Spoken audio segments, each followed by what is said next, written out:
it's Dr. Marianne with Practically Pediatrics. Welcome back. Today I'm going to do something a little different. I don't really have a topic to share, but I have a little epiphany, if you will, that I want to share with you guys. It's not new that I talk to a lot of new moms and new parents. There is a theme, though, that I kind of find with new moms and their partners. You know, there's kind of like this rude awakening when this new baby comes and I say, how are you feeling? Are you getting supported? How are your emotions? Are you sleeping? Are you eating? Are you getting help? And a lot of times, unfortunately, the answer is yes, their partners are trying to help and be involved and family is coming over, but they're just not feeling supported and they can't really put their finger on it. And, you know, I can actually relate to that. And I tell them, listen, it is totally normal to not love every moment of being a new mom. I mean, I can speak for myself.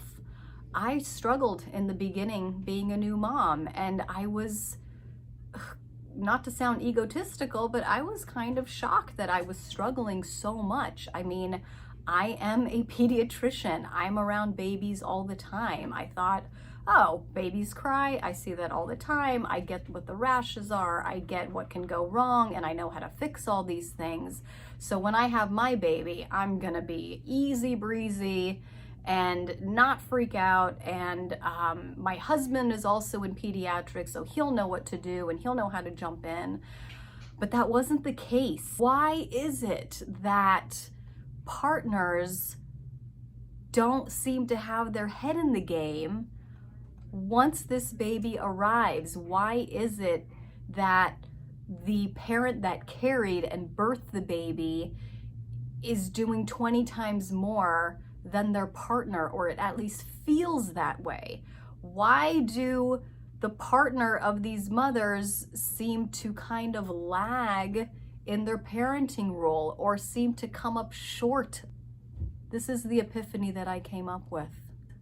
Ladies, your life changed the moment you got pregnant. Your commitment to motherhood changed the moment you got that positive pregnancy test. Your partner's life did not change at that time. You committed in the fact that you were going to go through the nausea. You accepted the vomiting, the headaches, the fatigue, the change of diet. Suddenly you can't have sushi, you can't have the soft cheese, you can't have the beer or wine or a cocktail with your meals. You can't smoke if you were a smoker. At some point you are restricted with traveling and places you can go. You can't get in a jacuzzi. I mean, the change starts with that positive pregnancy test. The sacrifice starts that day. However, when you look over at your partner, they're ordering the wine, they're having the martini, they're waking up bright-eyed and bushy-tailed, they are going to work, there are no headaches, there is no moodiness. They are kind of just walking next to you.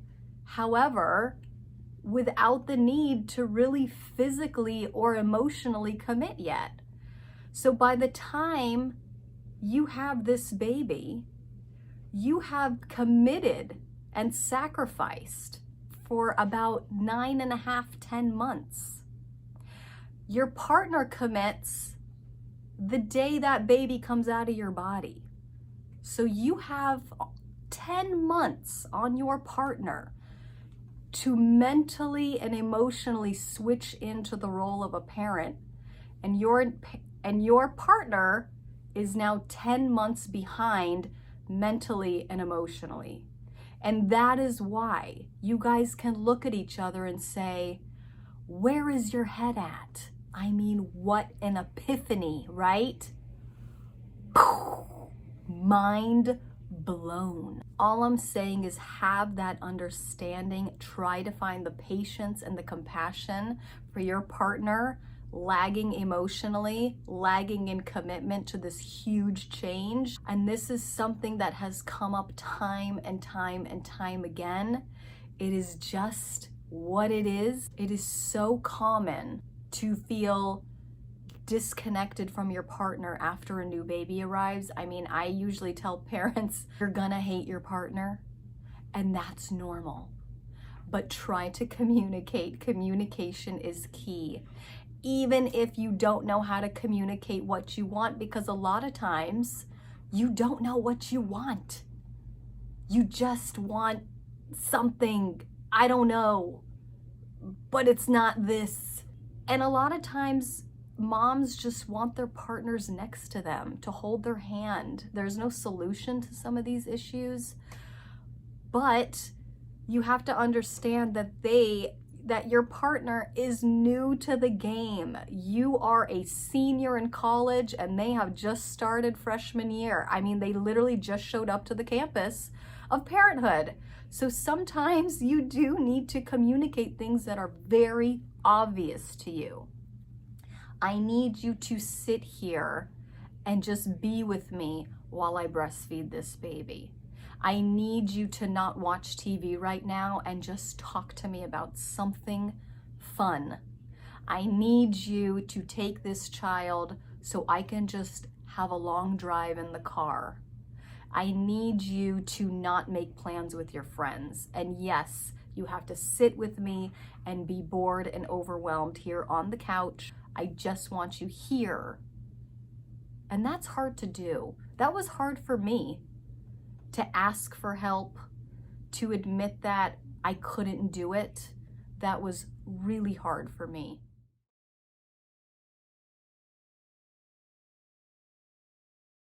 My postpartum depression came out as anxiety. It came out as anger, frustration, frustration with myself, frustration with my partner, that he got to go back to work. I mean, his paternity leave was 10 days.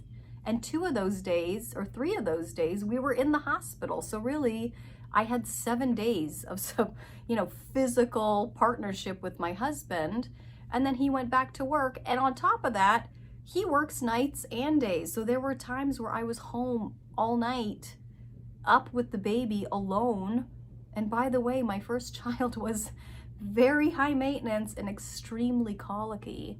And then your partner comes home from a long day of work and you expect them to, get their head in the game, hand the baby off. I need to take a shower. I need to poop. I haven't eaten. I need some water. I need to lay down. I need to get out and run an errand.